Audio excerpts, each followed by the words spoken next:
পাঠশালা প্যালেসে ভিন্ন স্বাদের গল্পের আসরে সবাইকে স্বাগত। গল্প ভালো লাগলে লাইক, শেয়ার, কমেন্ট করতে ভুলবেন না। সবশেষে সাবস্ক্রাইব করে উৎসাহ দেবেন, যাতে আরও ভালো ভালো গল্প আপনাদের সামনে উপস্থাপন করতে পারি।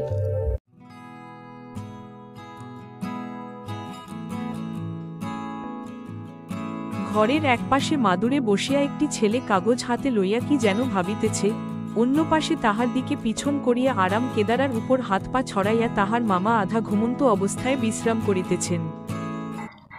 মামা, কি রে? ও মামা, আরে হলো কি? মামা, মামা গো।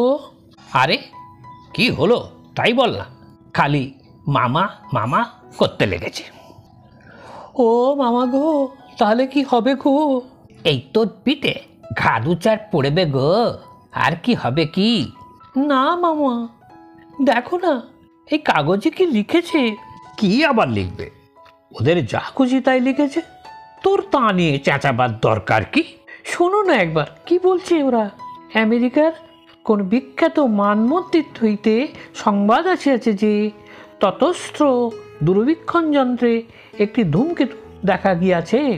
জ্যোতির্বিদ পণ্ডিতেরা গণনা করিয়া বলিয়াছেন যে আগামী জুন মাসে এই ধূমকেতু পৃথিবীর নিকটবর্তী হইবে এবং তখন পৃথিবীর সহিত তাহার সংঘর্ষ হইবে।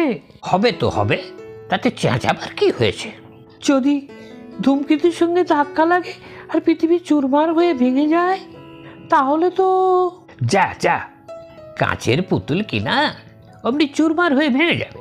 যদি ধূমকেতুটা ধুম করে আমাদের বাড়ির উপর এসে পড়ে, কিংবা ভূমিকম্প হয়, কিংবা বাড়িতে আগুন লেগে যায়, কিংবা পরেশনাথের পাহাড় তোর মাথায় এসে পড়ে, কিংবা তোর মগজের গোবরগুলো শুকিয়ে ঘুঁটে হয়ে যায়, তা কখন কি হয় কিছু তো বলা যায় না।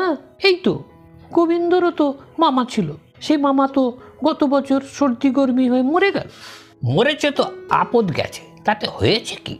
না, তাই বলছিল। এই সেদিনে তো আমাদের জিমন্যাস্টিক মাস্টার পিলে হয়ে মরে গেল। তাহলে কে কতদিন বাঁচবে, কখন মরবে, কখন কি হবে কিছু তো বলা যায় না।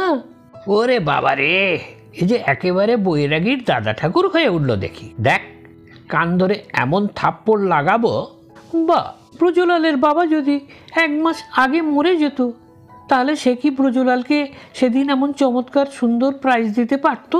তুই কি বলতে চাস বল দেখি? তুমি যে বলেছিলে আমাকে প্রাইজ দেবে, কই দিচ্ছ না তো?